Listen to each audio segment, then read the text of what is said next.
Seja muito bem-vindo ao podcast Ideias e Gestão. Aqui você vai encontrar empreendedorismo na veia. Nós vamos fazer um bate-papo descontraído com empreendedores, personalidades e autoridades, pessoas que estão performando na sua vida pessoal e na sua vida profissional. Eu tenho certeza que você vai tirar insights valiosíssimos para aplicar na tua vida pessoal e nos teus negócios. Então fica com a gente que está começando mais um episódio do podcast Ideias e Gestão.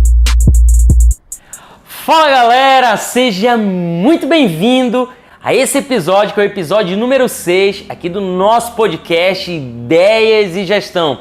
E hoje eu tô aqui com esse cara, Bruno Seixas, e nós vamos fazer um bate-papo sobre empreendedorismo, sobre a importância do esporte dentro do empreendedorismo. Então fica atento que esse papo aqui, ele vai ser sensacional. Então tá começando agora mais um episódio do nosso podcast Ideias e Gestão. E eu tô aqui com o Bruno, ele que é empresário, especialista em varejo, cara que é completo nerd para produtos de corrida, atleta de longas distâncias, 2 vezes ultramaratonista, 2 vezes Ironman, o cara é ultramaratonista, 10 vezes o Ironman 7.3, para quem já fez esporte de alta intensidade, de longa duração, sabe o que é um Ironman e sabe o que é um Ironman 7.3 e fazer 10 vezes não é para qualquer um. Ele tem uma loja especializada em produtos voltados 100% para o nicho de corrida de rua. Então hoje eu estou aqui com o Bruno, cara que é meu amigo. Bruno, satisfação enorme estar te recebendo aqui. Obrigado, viu, por ter vindo, ter aceitado o convite. Bora bater esse papo? Boa noite, tudo bom? Eu que agradeço esse convite aqui. Uma coisa que eu falava que eu não esperava.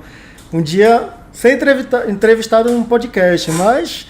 Bora ver se você é primeiro, bora ver se vem muitos, porque o que a gente faz assim é multiplicar coisas boas. Então, tudo que a gente puder multiplicar aqui de bom, ensinar, somar na vida de todo mundo.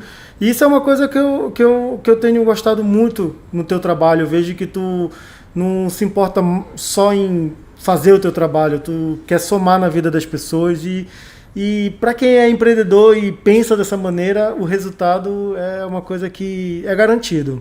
Eu costumo dizer, Bruno, que assim, o conhecimento, ele foi feito, não é para você reter e para tu levar aquilo no caixão. Quando você tira algo da tua mão para entregar para uma outra pessoa ou para um número grande de pessoas, a tua mão, ela desocupa, então ela libera espaço. Então aquilo que tu doa, tu acaba recebendo. Exatamente. E eu acredito muito na lei do retorno, que é a lei do universo. Ela não falha. Aquilo que tu projeta no universo, o universo faz questão de te devolver. A tua espiritualidade, a tua áurea, digamos assim, né? A tua energia, o que a gente pode dizer, é o que faz as coisas darem certo. Tem uma energia boa onde tu não quer o mal, tu quer o bem, tu quer prosperar, tu quer crescer. Se é isso que tu queres, cara, tu vai conseguir. Tu vai conseguir, porque por mais que tu não saiba, tu vai procurar pessoas que saibam e que vão te ajudar e que tu vai chegar ali, vai dar a tua ideia e as pessoas vão comprar ela. Porque quem quer crescer tá do lado de gente que quer crescer. Então, é uma coisa que eu falo muito para os funcionários lá da loja, negócio de meta.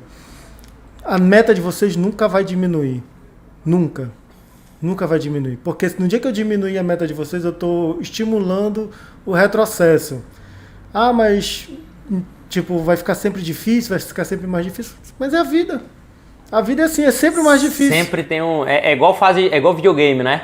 Exatamente. Tu passa de uma fase, tu adquiriu novas habilidades para vencer essa fase. Quando tu chega na fase seguinte, tu tem novos desafios, aí tu precisa crescer, novas habilidades, novas competências para passar dessa para outra fase e assim vai, só aumentando a dificuldade. E como no esporte, é uma coisa que a gente tira muito isso, né? A galera que corre, a galera que pratica triatlo, assim, a grande maioria está sempre procurando melhorar o tempo, sempre aperfeiçoar suas habilidades. E quando tu consegue transmitir essa capacidade que muitas pessoas empregam no esporte, de querer se superar, de querer se crescer e ser melhor a cada dia, quando tu transfere essa energia do esporte, tu divide um pouco com a tua vida profissional, cara, é sucesso. Por isso que uma das coisas que é fundamental, tu sabe, né? Lá na loja eu não contrato uma pessoa que não pratica esporte. Sério? Não contrato. Isso é regra, então, da casa? É pré-requisito. É pré-requisito. Cara, quando entrevista de emprego, tu recebe o formulário, a primeira pergunta, você pratica esporte? Se for não, ele nem continua. Nem continua, porque pra mim não tem fit cultura, né, com a filosofia, com a cultura da empresa, né? E assim, tipo, porque as pessoas que procuram a gente são pessoas que procuram isso, procuram um esporte, procuram uma maneira saudável, procuram o que o esporte pode trazer. E se a pessoa que está lá vendendo, atendendo, até trabalhando no administrativo e tudo mais, e não souber incorporar essa cultura, sempre vai ser uma ovelha negra dentro do ambiente. Exatamente. Então não vai seguir, não vai crescer. E eu não quero gente que esteja ali só por estar, ou esteja ali como uma ponte. Eu quero que as pessoas cresçam lá. Então, mas isso daí, graças a Deus, é uma coisa que eu consigo aplicar muito bem lá na loja. Que é, tipo assim, eu não tenho ninguém lá que tá de olho em outro emprego, que tá ali olhando pro lado e tudo mais. Claro que com o desenvolvimento da minha equipe, oportunidades aparecem. Sim, com certeza. E se quando a oportunidade... Porque o concorrente fica de olho, né, também, né, nos talentos, né? Na realidade, não é nem concorrente, porque eu, assim, dentro dos meus concorrentes, assim, aquele negócio que o Thiago Fitt fala, não existe concorrente. Pra mim não existe concorrente, porque o que eu faço, ninguém faz. E a gente trabalha dessa maneira. Legal. A gente sempre procura estar um passo à frente e entregar um produto ou um atendimento, um serviço à frente do que qualquer outra empresa faz. Eu tive, antes de eu abrir a loja, cara, eu visitei aproximadamente mais de 10 lojas brasileiras de serviços de running, de running, assim, de uma maneira geral. E eu pontuei o que cada uma delas tinha de ponto positivo e de ponto negativo. Então, quando eu trouxe para minha empresa, eu cheguei com os funcionários na época e tudo mais e pontuei, a gente tem que ser assim, assim, assim, assado. A gente não pode ser assim, assim, assado.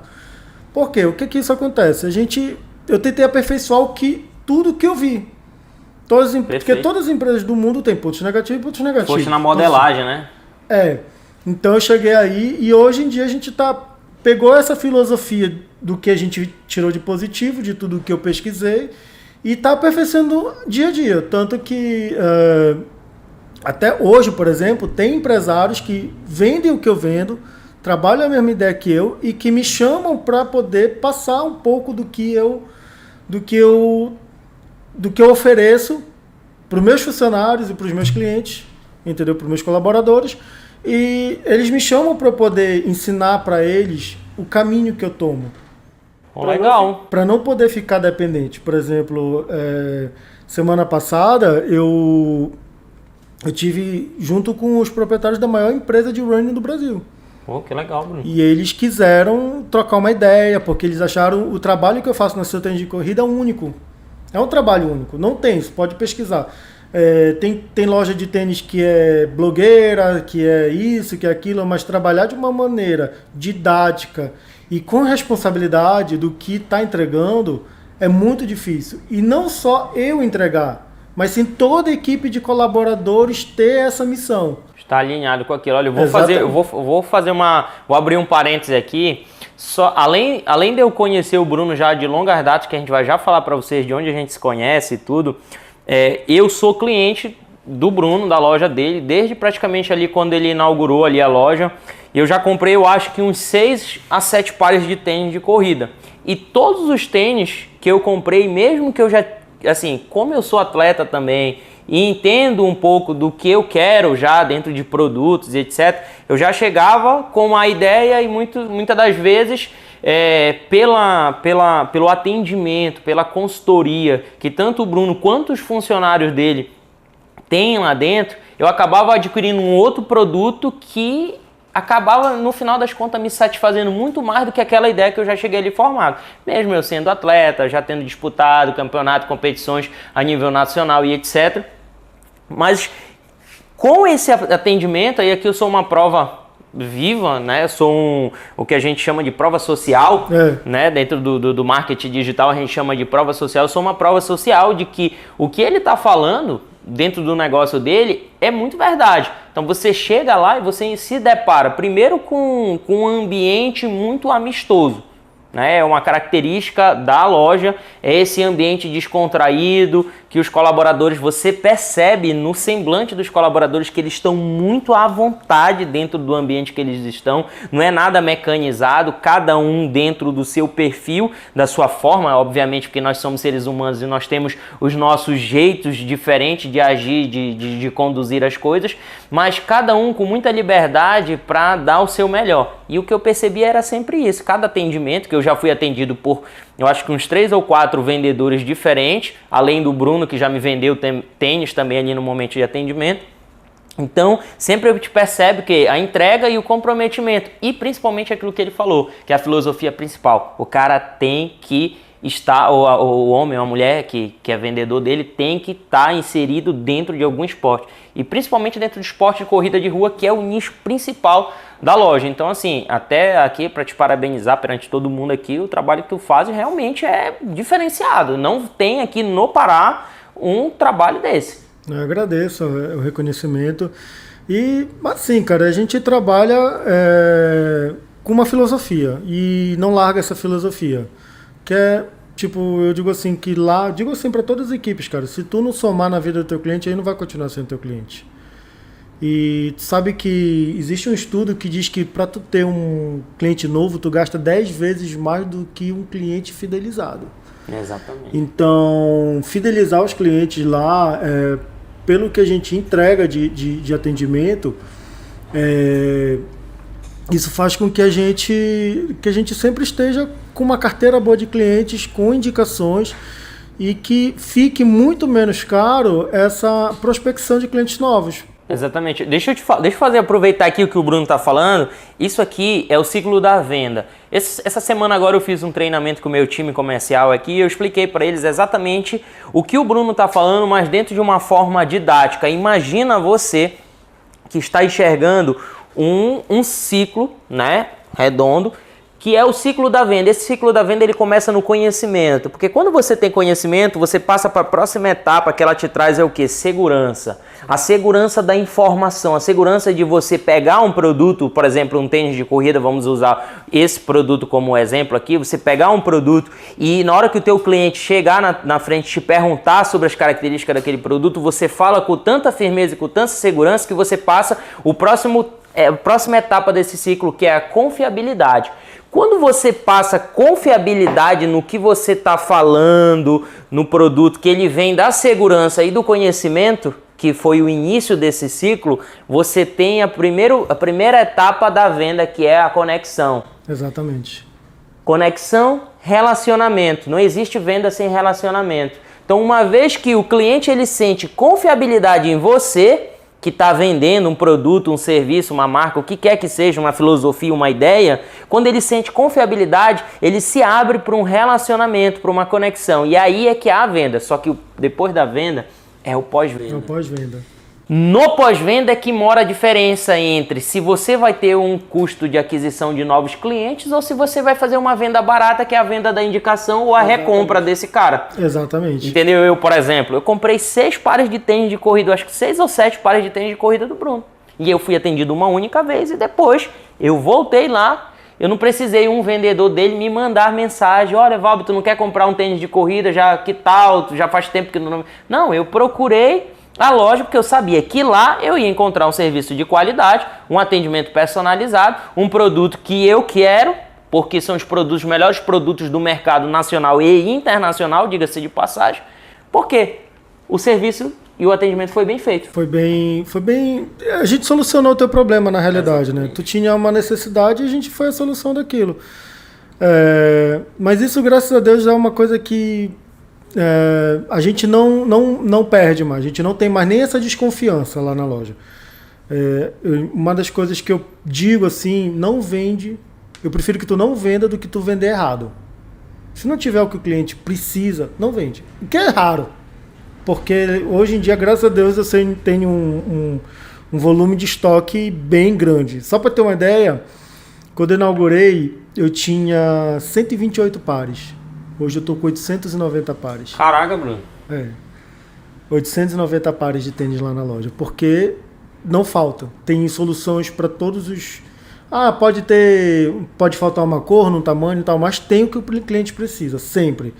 E, querendo ou não, quando a gente vende pela consultoria, pela satisfação do cliente em saber que está comprando uma coisa que é correto, que é aquilo que ele precisa, cara, tu não tem trabalho mais para vender para ele, nunca mais. O cliente vai sempre comprar contigo. Tem uma vez uma cliente lá, chegou lá na loja e ela queria uma senhora, assim, casa de 60 anos e com bastante sobrepeso. E ela queria comprar um tênis de performance, aqueles tênis que o cara que vai ganhar a corrida usa. Eu falei para ela, você não vai levar esse tênis. Como assim? Mas ele é lindo. Eu disse, não, ele não é bom para você por isso aqui. Não, eu vou querer mesmo assim, porque ele é lindo e amanhã vai ter a corrida do Ciro, não sei o que. Tá, beleza. Você quer comprar? Aí eu entrei no celular dela. Tá aqui, ó. Pode comprar lá no site da Centauro, que eles vendem esse tênis. Pode comprar. Mas na hora que você reclamar, você não vai dizer que você comprou aqui, você não vai reclamar da minha loja. Porque eu sei que isso vai acontecer. Ela olhou assim pra mim, cara, tipo assim... Eu nunca vi isso, né? Que absurdo é esse, sabe? Que absurdo é esse? Eu falo isso pros meus colaboradores, não façam isso, não façam. Porque na hora que ele se arrepender da compra, ele não vai pensar assim, poxa, eu insisti em comprar o tênis errado. Quer dizer que foi o vendedor que empurrou um produto o que foi o vendedor, o que foi a loja... Nunca que é o tênis que não presta. Nunca vai assumir a culpa, nunca. E existe uma particularidade muito grande para tênis de corrida, né? A gente que tá no esporte, existe tipo... Não é só tamanho e beleza, sabe? Fala um pouco disso aí, Bruno. O tênis de corrida é uma coisa muito particular. Cada um tem o seu. O que é tênis bom para mim não é o mesmo tênis bom para ti. Tem muitas variáveis. O peso, a velocidade, pro que tu tá te preparando, o que tu vai fazer. Tipo de pisada? Hoje em dia o tipo de pisada não interfere mais tanto no tênis. Vou te falar uma coisa, existem 3 tipos de pisadas, a supinada neutra e a pronada. Hoje em dia os tênis de corrida, todos eles servem para todas as pisadas, só que o que acontece? Existem os tênis de mais estabilidade que ajudam na pisada pronada. Aí o que acontece? Antigamente os tênis de pisada pronada, eles tinham uma placa densa que era para segurar o arco do pé, entendeu? Então isso fazia com que o tênis ficasse muito limitado a uma gama muito pequena de corredores. Claro que ainda tem algumas marcas que ainda fazem esses tênis, mas elas estão deixando de mão, cada dia tem menos volume, até menos disponibilidade para nós lojistas pedir. Então o que acontece? Hoje em dia, o que eu indico, quando o cliente tem uma pisada muito torta mesmo, eu digo para ele comprar um tênis estável, neutro supinado e ir até um fisioterapeuta fazer a palmilha. Porque a palmilha já vai fazer a correção dele correta. Não é uma correção de pisada suposta, que é geralmente o que os tênis de pronação fazem. Eles colocam uma placa ali que pega o pé todo praticamente. E a maior parte, nenhum atleta precisa daquela placa inteira do jeito que é feito. Então faz uma palmilha com o fisioterapeuta que faz lá a tua análise biomecânica e tudo mais e vê a tua necessidade. Então é basicamente isso que eu faço. Tanto que, se for ver entre os atletas profissionais, mesmo os mais pronados, nenhum usa tênis de pronação. Todos eles usam tênis neutro com uma palmilha de correção de movimento. E hoje em dia, por isso que eu digo assim, a não ser que sejam casos absurdos, aí eu indico eles fazerem isso. Mas 95% dos corredores hoje em dia podem usar os tênis já neutros supinados, que eles já conseguem ter uma estabilidade razoável. Hoje em dia os tênis já são feitos para um público geral. Essa questão da pisada não interfere mais na escolha de um tênis. Legal, deixa eu te fazer uma pergunta. Tu, hoje lá dentro da loja, da seu tênis de corrida, tu tens um database dos teus clientes? Tipo, tu tens um banco de dados da galera que já comprou? Tu tens uma ideia de mais ou menos quantas pessoas tu já atendeu lá? Cara, eu tenho uma ideia de quantos tênis eu já vendi. Certo. Eu tenho uma ideia de quanto tênis eu já vi. É porque, olha, por exemplo, só eu comprei 6, né? Então, tipo assim, tem gente que já compra 4, 5, 10. Não, tem gente que já comprou mais de 50 tênis lá. Porra, sério? Tem cliente que eu tava abafando com 6 aqui. Tem cliente que compra todo mês. Todo mês. E tipo, tem cliente... Cara, a maior venda para um único cliente lá na loja, só para ter uma ideia, foram 12 pares. Sério? O cara comprou 12 pares? 12 pares e todos mais de R$1.000. Todos os tênis de mais de R$1.000. Foi a maior venda. Você é um baita no cliente, hein? Pô, não é um cliente que compra lá todo mês, mas quando compra, vai lá e compra muito, entendeu? Isso daí é o tipo da coisa que eu acho que toda loja tem, todo negócio tem, principalmente quando tu cria essa relação de confiança, sabe? É um cliente que obviamente tem bastante dinheiro, né? Mas ele, tipo assim, ele não só compra pra ele correr, ele compra pra esposa, ele compra pros filhos. Ah, legal. Entendeu? Então ele não compra só pra ele, mas sempre que quando ele vai, ele também... Legal. E assim, quantos tênis tu acha que tu já vendeu assim, dentro de uma média assim? Foi final do ano passado. Posso pegar meu celular aqui? Pode, fica à vontade, fica à vontade. Eu vou te dizer aqui, até final do ano passado.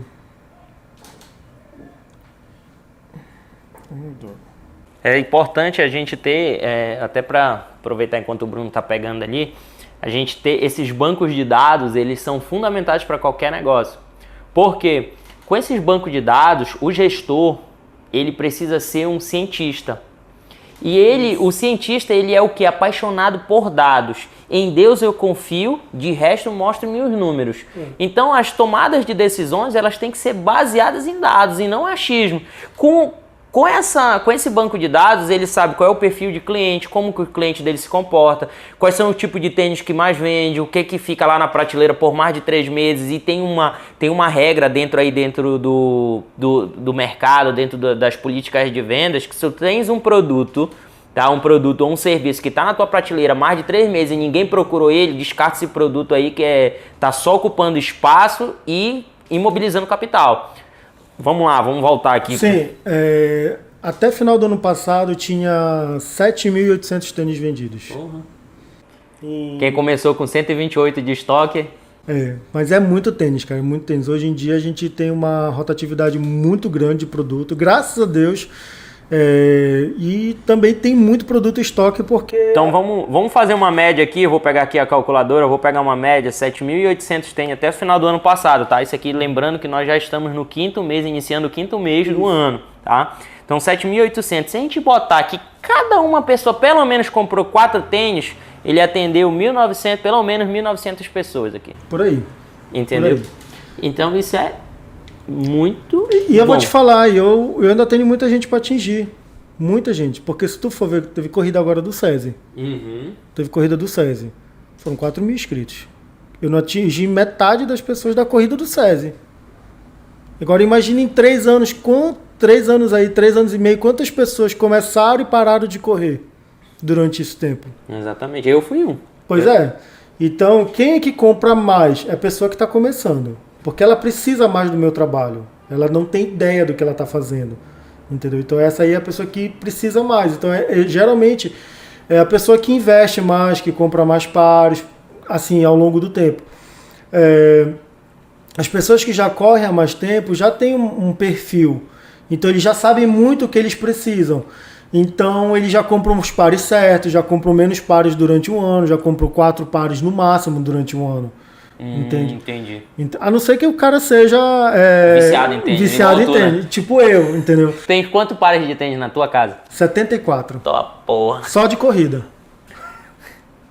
74. Eu ganho muito também, eu ganho muito. Tu ganha também? Ganho. Eu compro muito e ganho. Eu acho que, por exemplo, dos tênis de placa de fibra de carbono, eu tenho todos disponíveis no Brasil e mais alguns que não vieram pro Brasil ainda. Porra. Entendeu? Então... Tem todos, tem uma parede desse tamanho assim de tênis em casa. Eita, porra. Tem tênis que estraga às vezes porque eu não porque uso. resseca, né? Resseca, os tênis de placa, assim, os tênis mais avançados eles ressecam se tu não usar. Aí, é claro, tem uns tênis que eu só uso pro dia a dia, que eu gosto de também trabalhar com tênis de corrida. Porque é muito confortável. Tu passa o dia todo com tênis. E hoje em dia tem os tênis de corrida que são muito maneiros. Tipo esse aqui que eu tô usando, eu praticamente só uso para trabalhar. Eu uso também, tipo, quando eu viajo, eu não quero levar vários tênis, eu levo só um, eu levo ele porque ele já serve para passear, para usar o dia a dia. Bacana. Entendeu? E já serve bom para correr. Isso daí a gente se habitua. Bruno, aproveitando e tal que a gente tá aqui batendo esse papo, pra galera que não conhece quem que é o Bruno, além da apresentação que eu já fiz ali, né, aquele texto que eu li. Além disso, além da loja a loja Seu Tênis de Corrida que tu tens, que a gente tá falando aí já esses primeiros 25 minutos aqui de bate-papo, queria que tu trouxesse aí pra galera quem que é o Bruno, assim, em termos de empreendedorismo, o que tu já fizeste, né? Pô, o que tu já fizeste de negócio, no que tu já trabalhaste para desenvolver as habilidades que tu tens hoje como gestor, como dono de uma loja que está tendo sucesso, que está em franco crescimento. Sim. E tudo. Conta pra gente aí, por favor. Eu tenho 35 anos, então não tenho tanta história para trás, né? Mas o que acontece? Eu trabalho desde cedo, desde sempre trabalhei com vendas muito tempo, só que eu me desenvolvi mesmo na construção. Trabalhei muitos anos com empreiteira, marcenaria, serralheria. Ramo totalmente diferente do que tu está. Totalmente diferente. Só que o que acontece? Eu comecei a lidar com muita gente, a gente atendia um público de alto padrão. Certo. Entendeu? Então eu comecei a aprimorar muito bem as minhas capacidades comerciais. Negociação, atendimento e começar a entender melhor como solucionar os problemas dos clientes. Então, perguntava para mim, Bruno, tu tinha a melhor empresa do que tu fazia? Eu disse, talvez não era o melhor, mas uma coisa certa, tipo, eu tinha o melhor atendimento, o melhor pós-venda, porque a gente começou a entender e estudar bem isso, e entregar isso pros clientes, pros arquitetos na época, a gente tinha uma assistência muito boa, então a gente começou a entender a importância disso. E a importância de saber negociar, porque, por exemplo, quando tu tem uma empresa, tu acaba cobrando muito mais caro do que se tu fosse contratar um marceneiro por fora, por exemplo, entendeu? E ele com certeza ia conseguir te entregar, talvez te entregaria o mesmo produto, com o mesmo padrão de qualidade, mas iria sair muito mais barato ainda. Então, quando tu tem uma empresa, tu tem uma equipe, tu tem que entender isso. Então, tu tem que saber entregar um diferencial, porque quem cobra só o serviço, vai ficar sempre naquele prestador de serviço. E quando tu vende algo a mais que o serviço... Solução completa, né? Não é que a solução completa, o sonho da pessoa. Tu tem que entender primeiro o que a pessoa quer. Ela quer realizar um sonho, ela quer suprir uma demanda, sabe? Então, quando tu consegue entender o que a pessoa quer, tu entrega isso, entendeu? Tem gente que chega e quer só que faça aquilo. E é só isso que tu tem que fazer, é chegar, fechar e fazer aquilo. Tem pessoas que precisam de uma solução mais detalhada, uma explicação muito melhor bem feita. E quando tu entrega o que a pessoa quer, o resultado final podia ser até o mesmo do que outro profissional fizesse. Só que quando a gente entende isso, a gente consegue entregar o que o cliente quer e com isso conseguir ter sucesso no nosso negócio. E basicamente eu me aprimorei muito nessa questão, nessa linha comercial, nessa linha de fechar negócios. Eu sempre fui um cara que fechou muitos negócios. Eu fechava negócios com muito êxito. Muito êxito. Tipo assim, sei lá, cada 10 negociações eu conseguia fechar 9, porque eu conseguia entender isso. Então isso foi que me desenvolveu. E é isso que, por exemplo, lá na Seu Tênis de Corrida é uma coisa que a gente tenta passar, para que o cliente possa sair bem desenvolvido. Mas voltando ao meu passado, obscuro, digamos assim. Eu trabalhei muito tempo com isso e também, além disso, eu aprimorei muito a questão eu conheci muitas pessoas extremamente inteligentes, pessoas, grandes executivos, pessoas que também tinham outras empreiteiras e tudo mais. E com isso a gente vai aprendendo. E quando a gente entende que aprender é uma coisa que a gente nunca pode parar de fazer, tudo que a gente faz vai ser sempre melhor, sempre melhor. Eu digo assim que eu acho que o grande lema da minha vida assim, é sempre fazer melhor. Sempre fazer melhor. O que eu fazia ontem já não é bom. Porque eu tenho que fazer melhor hoje. Entende? Show. E é basicamente isso. Formação. Sou economista, também não tem nada a ver. Mas é a vida. Eu sou um cara formado pela vida. Não por faculdade, não por estudo. Graças a Deus, eu aprendi muito com a vida.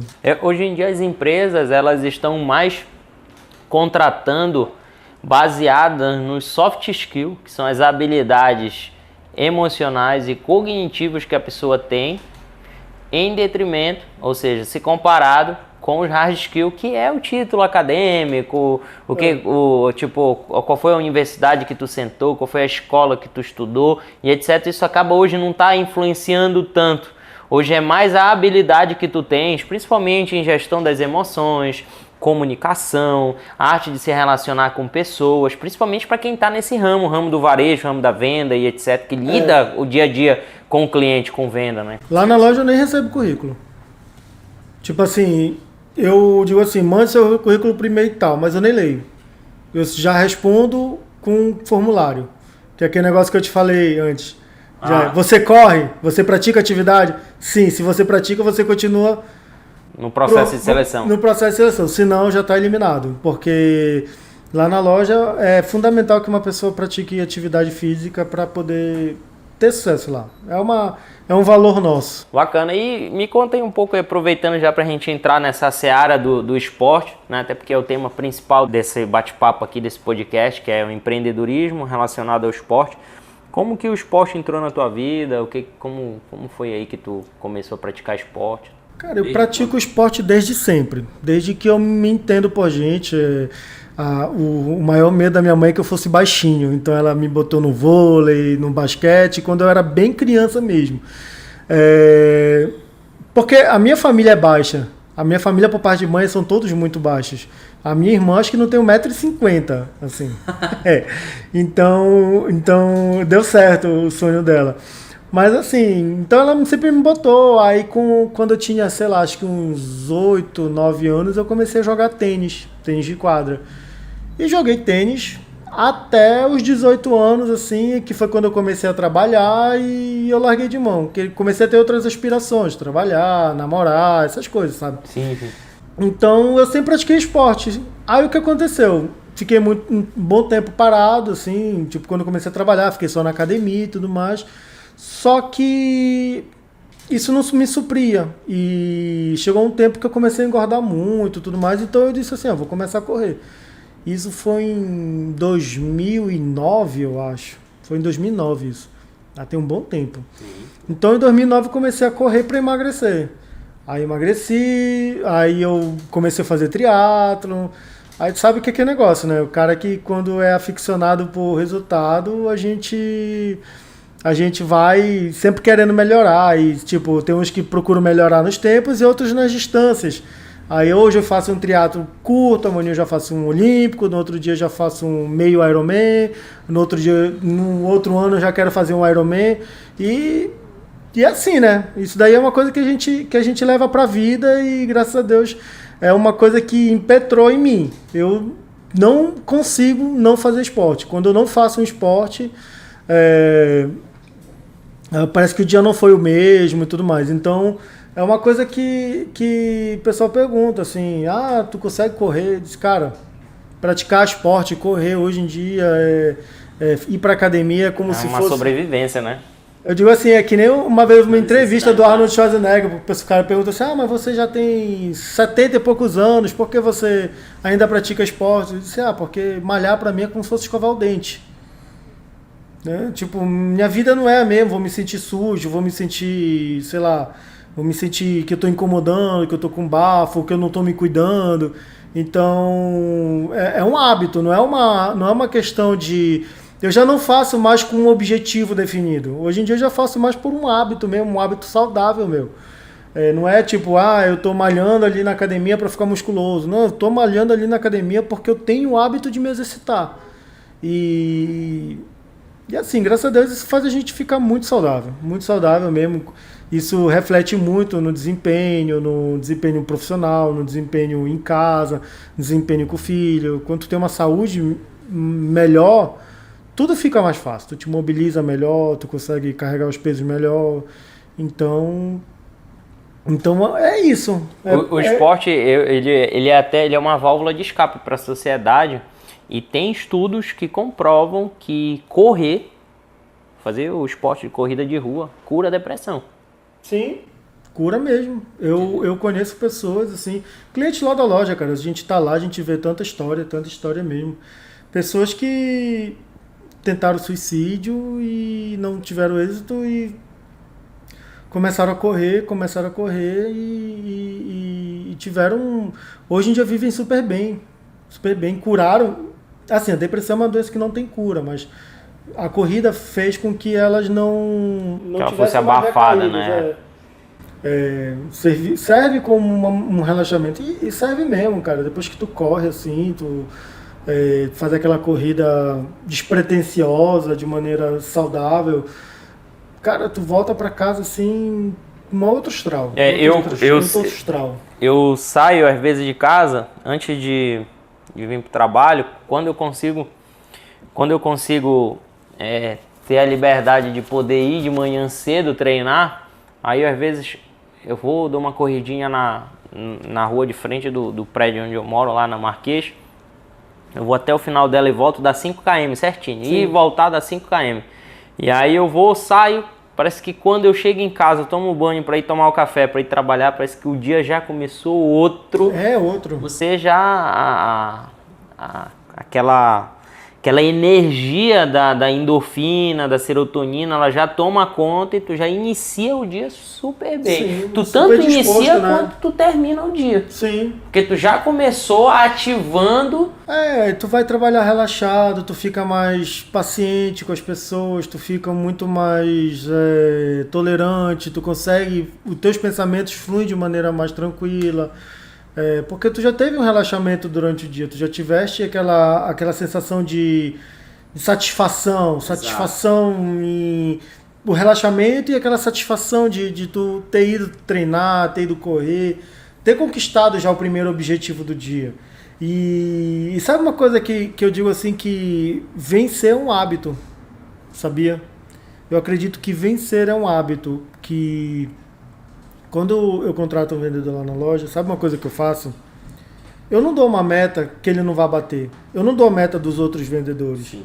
Eu sempre dou uma meta crescente. Eu digo pra ele, tu vai ter 3 meses pra tu bater nas metas, até tu chegar na meta dos outros.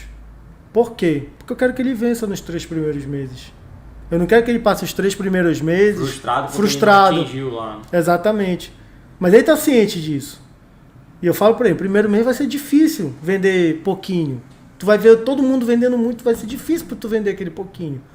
Mas tu vai vender. E tu vai ter ciência que tu vai conseguir. Porque o trabalho, a gente trabalha aqui pra conseguir. Não trabalha pra não conseguir, pra não ter êxito.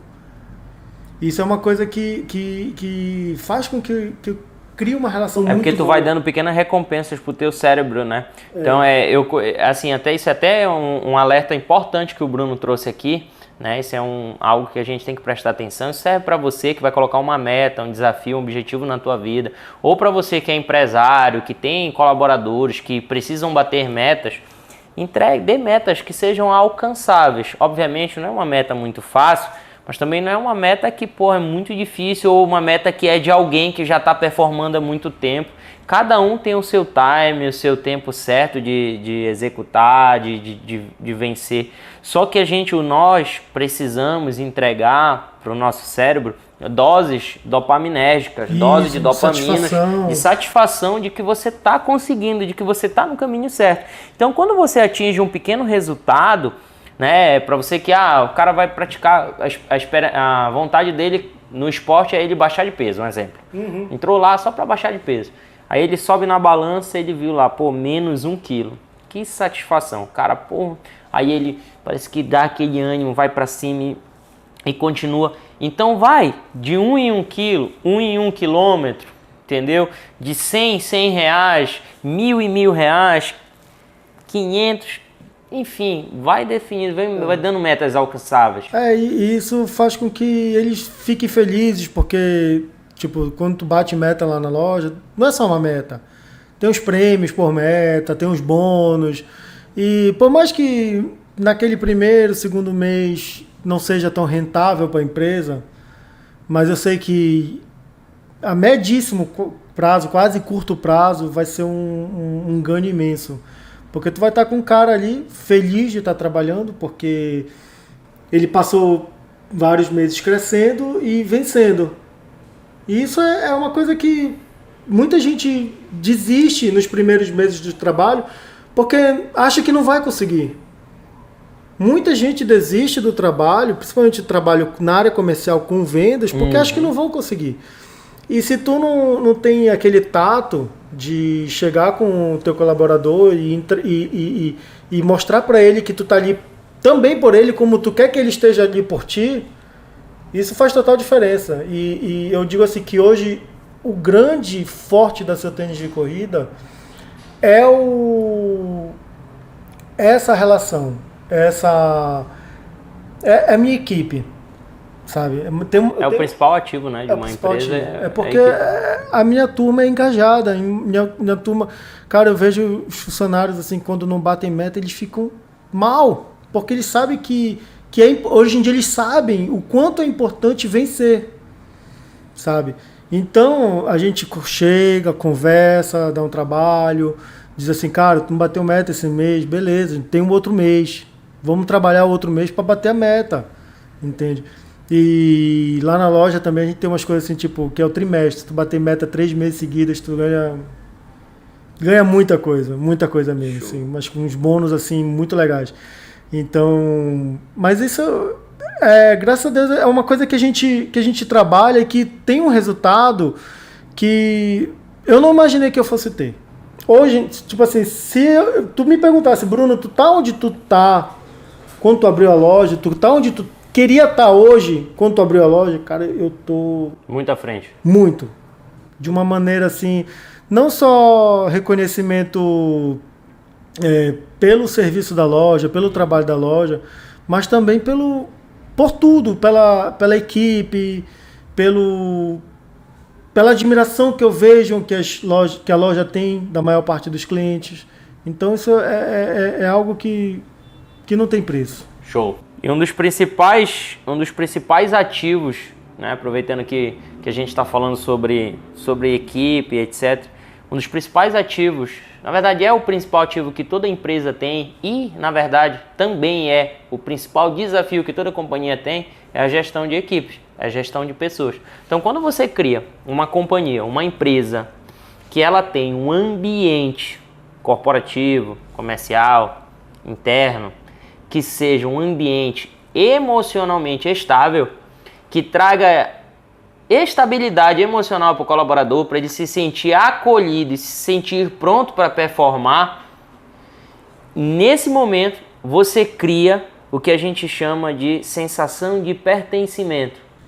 E aí é que com a sensação de pertencimento, a tua equipe ela compra a briga pela tua marca.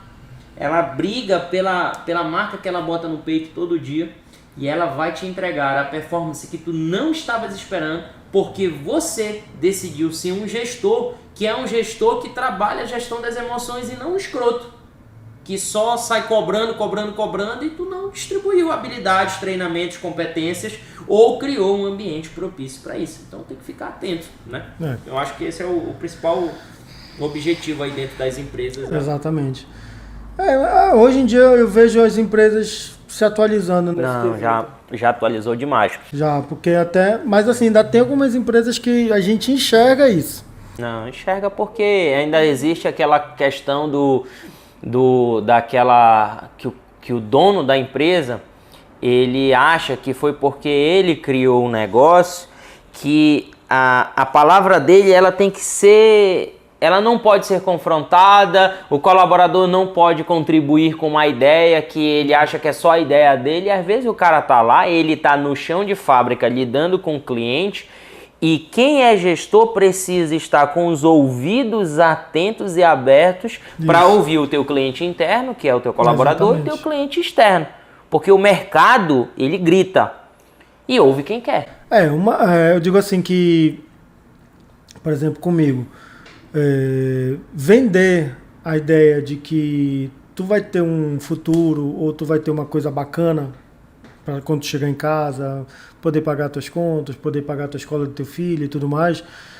Vender essa ideia é legal, só que não é uma coisa que hoje em dia já fecha a conta. Tu tem que vender a ideia que as pessoas têm que ser vencedoras, que elas têm que criar o hábito de ser... de ter muitas conquistas. As pessoas precisam ter essas conquistas. E se tu não estimular elas conquistarem, elas vão ficar ali, tipo, só para cumprir. Só trocando tempo. Exatamente. Ela troca tempo por dinheiro e fica ali, e vive aquela vida e vai levando aquela vida. E isso é uma coisa repetitiva. isso é uma coisa que eu tento conversar muito com a minha equipe. Por exemplo, eu tenho colaboradores que cada um tem seu perfil. Tipo, tem uns que fazem 10 vendas de R$100 e tem um que faz uma de 1.000. Entendeu? Existem perfis. Só que eu tento fazer com que, tipo assim, eu tento fazer com que o que só faz vendas de 1.000, também faça as vendas de 100. E os que fazem as 10 vendas de 100 também façam as vendas de 1.000. Então a gente tenta trabalhar esse cruzamento aí para que eles fiquem completos. Uma vez eu ouvi foi até um podcast do João Adib Marques, que é o proprietário da CIMED. Sim, da CIMED. Ele fala que ele tá pouco se fudendo pro cara que tá vendendo muito. Ele tá preocupado com o cara que não tá vendendo nada, ou que tá com a média dele abaixo da equipe e tudo, porque ele diz que é ali que mora, ali é que tá o gargalo. É ali que tá o gargalo. Se tu resolver aquilo ali, fazer esse cara que vende 50, vender 100 igual o outro que tá vendendo 100 todo mês, amigo, tu resolveu o teu problema e tu fez com que a tua empresa mude os números dela de faturamento só porque tu foste olhar pro cara que não tá vendendo, não simplesmente desprezar ele. Porque o cara que vende muito, ele já sabe o que ele tá fazendo. Exatamente. Ele já sabe o que ele tá fazendo. Ele já anda só, ele já é um cara... Já o cara, tu tem que também tu não pode esquecer ele. Não, com certeza. Tem que aprender a ouvir ele, tu tem que aprender... E é uma coisa, esses que vendem muito, geralmente são os que mais se preocupam com a empresa. Entendeu? Então tu não pode também fazer com que ele se sinta... Esquece, abandonado. Despriorizado e tal. Mas, cara, tudo uma questão de diálogo. Eu chego para minha melhor vendedora e digo assim, meu objetivo é que todos vendam igual a você. Entendeu? Sem te confrontar. Mas eu não quero que tu caia para eles subirem. Não, eu quero que você aumente e que eles te alcancem. Sabe por quê? Porque se a gente criar um ambiente competitivo dentro de uma equipe de vendas, eles vão se atacar. Exatamente. Entendeu? Então uma coisa que eu brigo, não é que eu brigo, mas assim, que eu chamo muita atenção. A gente não pode crescer no detrimento do colega. Então, por exemplo, se eu vejo que tem um vendedor atacando um canal de venda de um outro vendedor, eu vou lá, não. Esse canal de venda, quem atende é fulano de tal. Vamos crescer pro outro lado. Tu tá aqui para somar. Se for para dividir, eu não preciso de ti. Exatamente. Eu já tenho essa pessoa que trabalha esse cantão, agora tu vai ter que fazer teu faturamento trabalhando do outro lado. Numa outra equipe, num outro canto, num outro bairro. Não aqui onde já tenho uma pessoa que domina. Não estou protegendo essa pessoa. Eu estou lutando pelo crescimento da empresa. Porque se eu não fizer isso, o que vai acontecer? Aqui tem, sei lá, tem tem uma carteira de venda que, sei lá, que gera 50 mil por mês. Cara, eu quero que esse vendedor fique vendendo esses 50 mil e que o outro vendedor vá atrás de outra carteira que venda 50. Não que eu pegue essa carteira de 50 e divide por 2. É ruim para mim, é ruim para o vendedor que já vende bem. Entendeu? E o vendedor que tá entrando ali, ele vai ter muita dificuldade, porque ele vai ter que tirar um atendimento que as pessoas já estão habituadas. Então, para ele tirar de um para atender para o outro, isso vai gerar conflito, não só entre os dois vendedores, mas entre o perfil do... Não é o perfil do cliente, mas a maneira como o cliente vê a empresa. Entendeu? Então, quando a gente protege as carteiras de cliente para que um vendedor não ataque a carteira de cliente do outro, a gente aumenta o nosso faturamento, aumenta a nossa área de atuação e os vendedores ficam protegidos. Entendeu? Então, e outra coisa, o pessoal pergunta, Bruno, tu precisa de tantos vendedores? Eu disse, preciso. Porque, por exemplo, eu tenho uma vendedora lá que eu sinto que ela está no limite, ela não tem como, não consegue, do jeito que ela trabalha, vender mais. Então eu tenho que fazer com que ela aprenda a ter um aproveitamento melhor na venda, entendeu? Tenho que entender a dificuldade, qual é a dificuldade dela, são detalhes técnicos do produto, são técnicas de negociação e tudo mais. Tenho que fazer com que ela melhore nesse quesito para que ela consiga ampliar. E outra coisa, e a gente não pode, e também tem que cuidar desse vendedor e cuidar do vendedor que está crescendo. Sendo que esse vendedor, a gente tem que ter digamos assim, é como se fosse o pré-escolar, tem que ter muito mais atenção.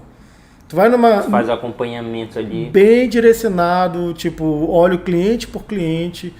E trabalhar desse jeito é uma coisa que faz com que a gente tenha um resultado com pessoas muito mais eficiente. Eu vejo algumas empresas trabalhando de maneira muito sistemática, muito automática, muito cheia de protocolos e tudo mais, e acaba travando a equipe. Então, quando tu consegue dar oportunidade deles vencerem, isso daí traz não só o resultado financeiro, como o crescimento da empresa, como uma equipe que ama trabalhar ali. Entendeu? Show. É isso. Então a gente acabou de ver aqui que um dos principais desafios dentro de uma organização é essa gestão das pessoas. E por falar em desafios, a gente sabe que a gente passou recentemente agora, a população de um modo geral, por um desafio muito grande que foi a pandemia, né? Eu queria que tu contasse pra gente como é que foi aí essa experiência de, como empreendedor, passar pela pandemia, porque eu acho que tu tava no início, né, ali da loja na pandemia. Sim, inaugurei a loja no final de novembro, porque eu queria inaugurar e pegar o volume do Natal, né? Inaugurei a loja no final de novembro e eu me lembro certinho, foi dia 20 de março, a gente fechou. A gente parou de funcionar. E assim, eu era uma loja, né? Não tinha site, hoje tem, né? Não tinha site, eu pouco dominava sobre como vender pelo Instagram e tudo mais. Também tinha uma equipe na época que não era muito boa na parte presencial, mas também não manjava muito na parte do digital.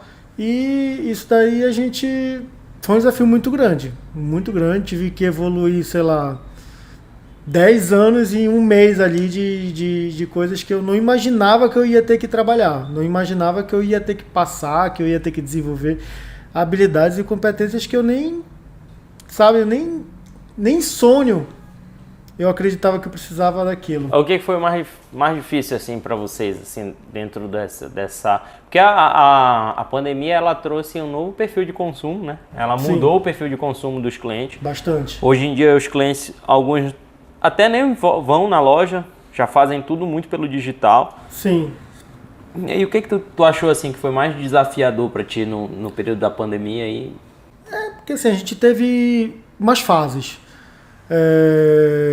Primeiro que quando começou a pandemia era 15 dias, né? Então, 15 dias dá para segurar, né? Só que no final das contas, logo na primeira etapa assim, de pandemia foram 3 meses. Eu fiquei março, abril, maio, fechado, sem vender absolutamente nada. E tipo, como eu tinha acabado de inaugurar, quase todo o meu estoque estava pago. Estava comprado, não estava alavancado em nenhum aspecto praticamente. Aluguel, essas coisas assim, negociou, salário a gente manteve, a gente não cortou nada, a gente não demitiu ninguém. Eu disse, vamos ver, né? A gente tinha um capital lá para segurar essas coisas e tudo mais. Não vai ficar fechado para sempre, né? Então a gente deu um jeito. E logo quando voltou, eu vou te dizer que foi muito bom. Muito bom mesmo. Também quando voltou com força, né? Que voltou o povo com força, sede, né? uma sede, vendia, meu Deus do céu, vendia o que eu imaginava que eu nunca ia vender naquela loja. Eu me lembro que no Dia dos Pais de 2020, eu não tinha tênis masculino no final do dia, no final do sábado à tarde. Não tinha tênis masculino na loja. Não tinha. Eu passei uma semana lá, praticamente estoque zerado de tênis masculino. Porque vendeu tudo e era todo dia vendendo, todo dia vendendo, todo dia vendendo. Eu disse, meu Deus do céu, o que é que tá acontecendo?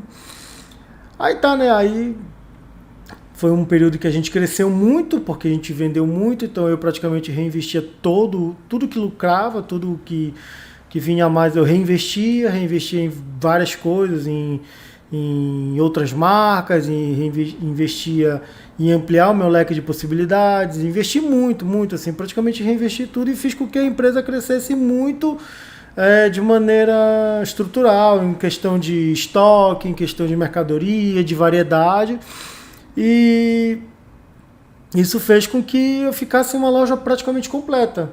Eu comecei a levar os GPS de pulso, óculos escuros com muita variedade, então, isso daí fez com que eu crescesse muito no período da pandemia. Eu cresci, esse boom que teve entre junho e, sei lá, acho que até setembro, foi muito bacana, assim, para o crescimento da empresa. Então, aí que foi, acho que eu digo assim, que foi o maior grande pulo do gato, assim, da loja. Então, o que eu fiz? Só que a gente fica um pouquinho com medo, né? A gente não... Sabe que, tipo, toda hora, aquelas notícias, pandemia, papapá, a gente não... Sabe se pode fechar de novo, né? Porque tava aquela sombra ali, a gente ficava meio com o cu na mão, digamos assim. Então eu trabalhei. Aí, beleza, chegou fevereiro de 2021. Lockdown de novo. Acho que foi dia 15 de março, parece que fechou, no outro ano. E fechou e tal, aí passou um mês fechado, e quando voltou parado. Porque o que aconteceu? Tipo, já era o segundo lockdown, então as pessoas não tinham medo. Cara, porque quando voltou a primeira vez, as pessoas ficaram ali com um tempão, com seu dinheiro ali parado e tudo mais, e chegou gastando. Tipo, acabou a pandemia. E quando fechou a segunda vez e voltou, as pessoas tinham muita desconfiança.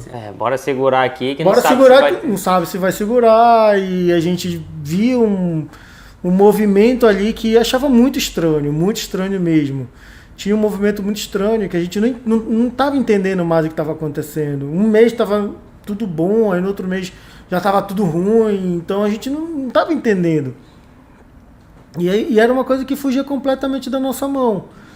E eu já tinha site, já tinha as vendas online e tudo mais, mas assim, eu vi que as pessoas se seguraram um pouco mesmo, e não foi só eu, praticamente todo mundo que eu conheço de lojista, mesmo que tem um digital muito forte, até muito mais forte que eu na época, não falou, disse, cara, não está vendendo, as pessoas estão com medo de gastar seu dinheiro. E isso foi um grande desafio muito grande. Então eu passei praticamente o ano 2021 praticamente me reconstruindo dessa desconfiança, períodos de muita oscilação, não tinha sazonalidade definida.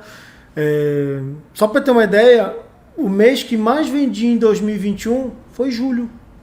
Um mês que geralmente o pessoal tá fora. É morto, entendeu? Vendi mais do que dezembro do que no Natal. Pra tu ter uma ideia. Então, e mais do que novembro na Black Friday. Então as coisas assim ficaram, cara, não sei o que tá tudo do avesso, né? E a gente disse assim, vivendo isso, a gente viu que a gente não sabia mais como agir. Então eu digo assim que o maior desafio da pandemia foi isso. Foi não saber como agir, o que fazer, e aprender a se adaptar muito rápido, e isso foi que manteve a gente. A gente se habituou. Por exemplo, teve uns produtos que eu trouxe Questão de álcool em gel, que eu nunca pensei que ia vender, mas um álcool em gel que era cheiroso e tal, que um dos meus fornecedores entregava. Eu pedi aquelas máscaras, não sei se chegaste... Comprou, né? Aquelas máscaras de pano, de tecido inite, que é uns tecidos que são usados em tênis de corrida. Eu vendia dessa máscara, eu que fui o primeiro a trazer.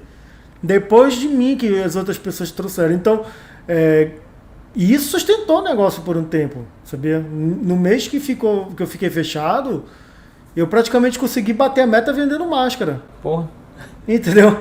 E era assim, tipo, era totalmente enxergar online. as oportunidades. Eu botava a caixa, sei lá, com várias máscaras e no Instagram, tipo, divulga pra mim, divulga pra mim, divulga pra mim, divulga pra mim. E vendia. Tinha dia que eu vendia mais de 100 máscaras, era R$100 cada aquela máscara. Porra. Não era R$100, 70, 80, não era coisa barata. Não, era com kit, acho que ela sozinha era 70, alguma coisa, aí com kit lá que vinha os filtros e não sei o que, dava R$100. Eu botei no porta-malas do meu carro, saí entregando por tudo quanto era canto de Belém. Tudo quanto era canto de Belém. E se me parava nas blitz, eu tô vendendo máscara, tio. Chegava pro guarda, tô vendendo máscara aqui. Isso me sustentou por um tempo. Me sustentou, me apoiou ali por um tempo, porque a venda de produtos para corrida estava quase mínima mesmo. Tem uma frase do Ayrton Senna que eu gosto muito, que ele diz que nas adversidades, enquanto uns desistem, outros batem recordes. Então, o que o Bruno está trazendo aqui é exatamente isso. Dentro da adversidade da pandemia, ele precisou, enquanto uns estavam desistindo e abrindo mão dos seus negócios, ele precisou fazer o que a gente chama é o método do rápido. É fazer rápido, errar rápido, aprender rápido e refazer de forma rápida. E diferente também. Em cima. Então, usando essa metodologia, a gente consegue crescer e identificar os pontos que a gente errou, corrigi-los e botar para refazer logo de forma mais rápida possível, porque o mundo pertence àqueles que fazem.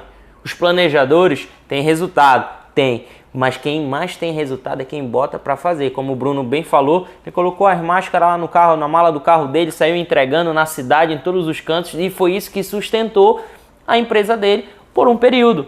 E se ele não tivesse feito isso? Se ele tivesse só sentado, esperado? Será que o dinheiro, porque uma hora o capital de giro acaba. Sim. E ele vai precisar botar o negócio para sobreviver. Sabe uma coisa que eu tiro pra minha vida, assim, quando que alguma coisa dê certo, tu tem que tratar aquilo como se tu não tivesse outra opção.